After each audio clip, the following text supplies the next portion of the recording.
నమస్తే, నా పేరు Shivaji. Welcome to our channel. So మంత్రి గుమ్మడి సంధ్యారాణి గారికి సంబంధించి పిఏ సతీష్ వ్యవహార శైలి ఏదైతే ఉందో, కారుణ్య నియామకాలకు సంబంధించి ఒక ఒంటరి మహిళ ఆయన్ని అప్రోచ్ అయితే, ఏదో సహాయం కోసం అప్రోచ్ అయితే తనను లైంగికంగా వేధించాడని, అదేవిధంగా డబ్బులు కూడా తీసుకున్నాడని, ఈ కేసుకు సంబంధించి గుమ్మడి సంధ్యారాణి గారి కుమారుని యొక్క ప్రమేయం కూడా ఉందని చెప్పి ఒక మహిళ బయటకు వచ్చి వీడియోలు రిలీజ్ చేయడం జరిగింది.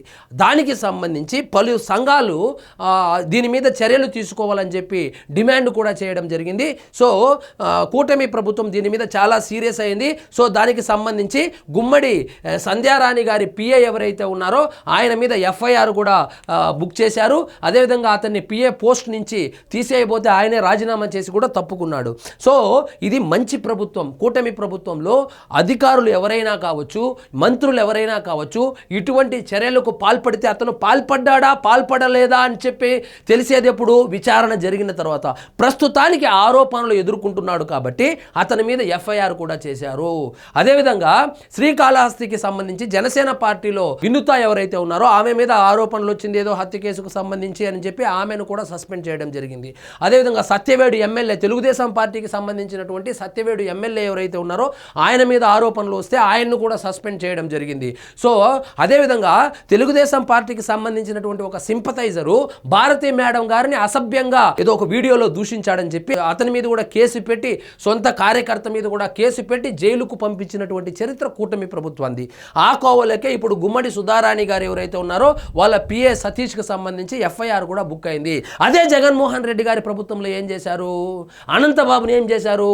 డ్రైవర్ని నేనే చంపాను, డోర్ డెలివరీ నేనే చేశానని చెప్పినా కూడా అతన్ని వెనకేసుకొని వస్తూ, అతను జైలు నుంచి వచ్చినప్పుడు సంబరాలు చేస్తూ పండుగ చేసుకొని, అలాంటి వ్యక్తిని జగన్మోహన్ రెడ్డి గారు భుజం తట్టి ప్రోత్సహించి ఎమ్మెల్సీ ఇవ్వడమే కాకుండా అతనితో పాటు డయాస్ పంచుకున్నాడు. అంటే అదేవిధంగా అవంతి శ్రీనివాస్ ఉన్నాడు. అవంతి శ్రీనివాస్ మీద లైంగిక ఆరోపణలు వచ్చినప్పుడు, ఏదో ఆడియో రిలీజ్ అయినప్పుడు, మంత్రిగా ఉన్నప్పుడు ఆడియో రిలీజ్ అయినప్పుడు కూడా అతని మీద చర్యలు తీసుకోలేదు. అంబటి రాంబాబు అయితే ఇక సరే ఆయన మీద ఇంకా మాట్లాడడం కూడా వేస్ట్. అదేవిధంగా ఈ అనంతపూర్కు సంబంధించి అనంతపూర్ హిందూపూర్ ఎంపీగా పనిచేసినటువంటి గోరంట్ల మాధవ్ ఈ పండుగ పూట ఏం చేశాడో మనం అందరూ చూసాం. ఆయన మీద ఏమైనా చర్యలు తీసుకున్నారా? లేదు. సో తన మన అని లేకుండా కూటమి ప్రభుత్వంలో సొంత వాళ్ళు తప్పు చేసినా కూడా ఖచ్చితంగా ఎఫ్ఐఆర్ అయితే చేస్తున్నారు. చట్టం తన పని తను చేసుకుని వెళ్తుంది. అందులో భాగంగానే మంత్రి పిఏపై కేసు కూడా పెట్టడం జరిగింది. మహిళా ఫిర్యాదుతో నమోదు, పిఏ పోస్టుకు సతీష్ రాజీనామా, వేధింపుల ఆరోపణలపై ఎఫ్ఐఆర్. ఇవి కేవలము ఆరోపణలు మాత్రమే, ఇంకా రుజువు కాలేదు. ఎప్పుడు రుజువు అవుతుంది? విచారణ చేసిన తర్వాత రుజువు అవుతుంది. కాబట్టి ఆరోపణలు వచ్చినటువంటి నేపథ్యంలోనే అతను రాజీనామా చేశారు, అతని మీద ఎఫ్ఐఆర్ కూడా కట్టారు. మంత్రి గుమ్మడి సుధారాణి పిఏ సతీష్ రాజీనామా చేశారు. ఆయనపై లైంగిక వేధింపుల ఆరోపణలు వెల్లువెత్తాయి. అటు మంత్రి గుమ్మడి సంధ్యారాణి కుమారుడిపైన వేధింపుల ఆరోపణలు వినిపించాయి. ఈ నేపథ్యంలో సతీష్ రాజీనామా నిర్ణయం తీసుకున్నారు. సో ఇప్పుడు మరి మీరు అనొచ్చును, గుమ్మడి సంధ్యారాణి కొడుకుని ఎలా వదిలేశారని. ఎఫ్ఐఆర్ కట్టారు కాబట్టి ఆ విచారణలో మంత్రి గారి కుమారుడి ప్రమేయం ఏమైనా ఉందా అని కూడా బయటపడుతుంది. కాబట్టి ఇది మంచి ప్రభుత్వము. తన ఉండదు, మన ఉండదు. చట్టం తన పని తాను చేసుకొని వెళ్తుంది. ఈ మేరకు మంత్రి గుమ్మడి సంధ్యారానికి తన రాజీనామా లేఖను పంపారు. కాగా కారుణ్య నియామకాల విషయంలో తనను మంత్రి పిఎస్ సతీష్ వేధించినట్లు విజయనగరం జిల్లాకు చెందిన ఓ మహిళా ఉద్యోగిని ఆరోపించారు.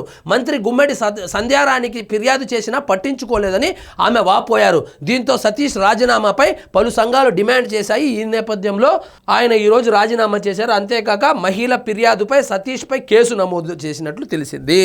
సో ఆమె ఆరోపణలు, మహిళ ఎవరైతే ఉన్నారో ఆమె ఆరోపణలను బేస్ చేసుకొని అతని మీద ఎఫ్ఐఆర్ కట్టారు. ఆయన రాజీనామా చేశాడు. విచారణ చేయబోతున్నారు. ఆ విచారణలో ఈ కేసుకు సంబంధించి సంధ్యారాణి గారి కుమారుని ప్రమేయం ఏమైనా ఉంటే అతని మీద కూడా చర్యలు తీసుకుంటారు. ఆమె పిఎస్ ఎవరైతే ఉన్నారో, ఈ సతీష్ ఎవరైతే ఉన్నారో అతని మీద కూడా చర్యలు తీసుకుంటారు. ఈ ప్రభుత్వంలో తన మన ఉండదు.